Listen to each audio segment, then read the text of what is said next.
बिस्मिल्लाहिर्रहमानिर्रहीम। नहमदु व नसल्ली अला रसूलिल करीम। जनाब हजरत पीर साहब पगारो साहब असांजे GDA जा ॿिया रहनुमा, ॿियनि मुख़्तलिफ़ पार्टियुनि जा रहनुमा ऐं सिंध जो अवाम, अस्सलाम वालेकुम।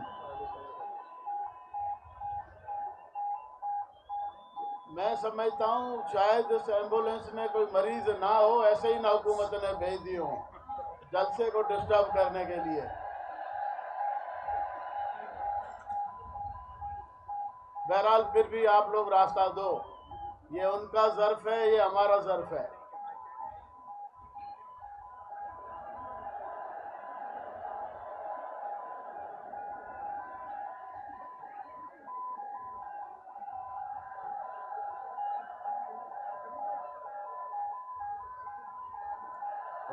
हुकूमत वालों को पता चला है कि पीर साहब ने ऐलान किया है कि एम्बुलेंसेस को गुजरने दो।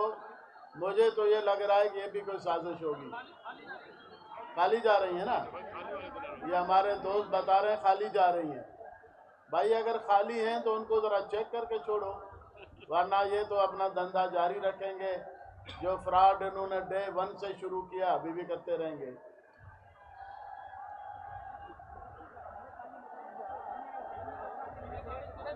मैं GDA की तरफ से आप सबका मशकूर हूँ कि आप लोग इतनी बड़ी तादाद में पूरे सिंध से यहाँ तशरीफ़ ले आए हैं।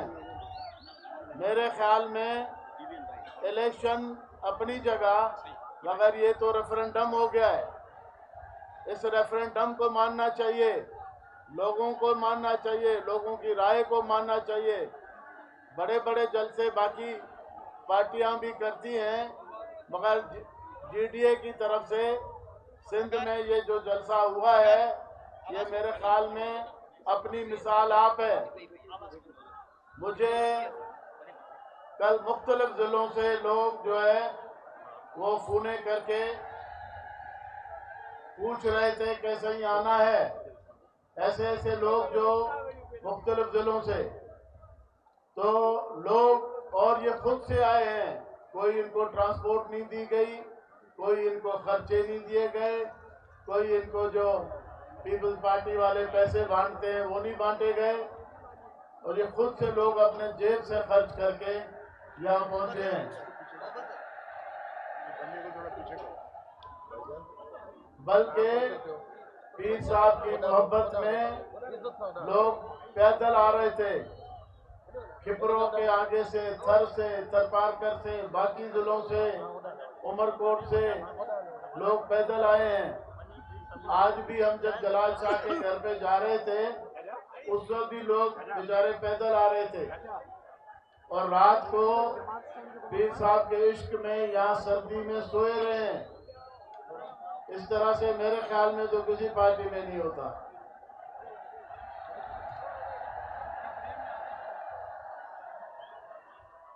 ये जो इतना बड़ा इज्तिमा है, उसका ये फैसला है कि इलेक्शन दोबारा फ्री एंड फेयर कराना चाहिए पूरे पाकिस्तान में, खुसूसन सिंध में,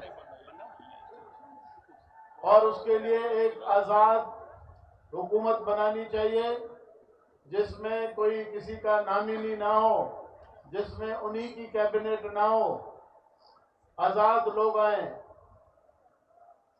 तो ही ये फेयर इलेक्शन हो सकेगा।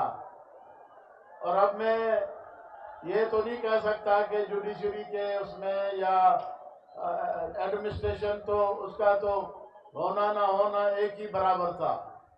डिलिमिटेशन उनकी मर्जी से हुआ, पोलिंग स्टेशन रात रात में चेंज हो रहे थे, स्टाफ सारा उनका मनपसंद स्टाफ था, और बल्कि इनके अपने वर्करों को सरकारी आर्डर देके पोलिंग स्टेशन पे भिजवाया गया, लेटर देके। कौन पूछे, कौन रोकने वाला था? यहाँ तो कोई निज़ाम है ही नहीं ना। अब लोग इलेक्शनों से, सिस्टम से, जमहूरियत से मायूस होते जा रहे हैं।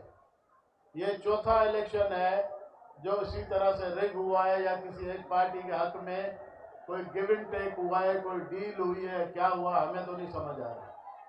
हमारी तो उम्रें पूरी हो गई मगर पाकिस्तान में इलेक्शन फेयर नहीं हुआ। तो मेरी ये डिमांड है कि इलेक्शन फ्री फेयर होना चाहिए।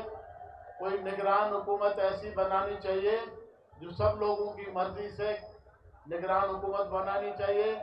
और इलेक्शन का सेटअप खास तौर पे जो मौजूदा इलेक्शन कमीशन है, जो यहाँ पे एक दुरानी साहब बैठे हुए मेंबर, उनका कोई ख़ास ही चहीता है, वो मेंबर बैठा हुआ है, तो उसके ऐसे मेंबरों और ऐसे इलेक्शन कमीशन के अंडर में क्या इलेक्शन फेयर होगा। तो हमारी डिमांड है कि कोई फेयर लोग, इलेक्शन कमीशन भी कोई न्यूट्रल, कोई फेयर इलेक्शन कमीशन हो। और जो यहाँ नीचे RO, DRO, presiding officer, APO वगैरह जो भी स्टाफ है वो कोई न्यूट्रल लोग होने चाहिए। यहाँ तो ठप्पे ही वो लगा रहे थे, बक्से भर के आए थे, पहले से ही ठप्पे लगा के बक्सों में भर के ले आए थे इलेक्शन के। तो उसमें क्या होगा, ये इसी तरह से होगा। या तो फिर इलेक्शन नहीं कराने हैं तो ना कराओ भाई, लोगों के पैसे भी खर्च करते हो, एनर्जी भी लोगों की ज़ाया कराते हो, और हर 5 साल के बाद ढकोसला करते हो, फिर कहते हो कि 5 साल पूरे होने चाहिए। मैं तो कहता हूं कि जो 58(2)B का जो कानून था ना वो सही था। ये चोर जब चोरियां करते थे तो उनको घर भेजते थे, और ये 5 साल के टाइम पूरे करने वाले चक्कर में लोगों के साथ ज्यादती नहीं होती थी। तो हमारी ये डिमांड है कि हम इस इलेक्शन को रिजेक्ट करते हैं और नए इलेक्शन कराने का मुतालबा करते हैं। मेहरबानी। अस्सलाम वालेकुम।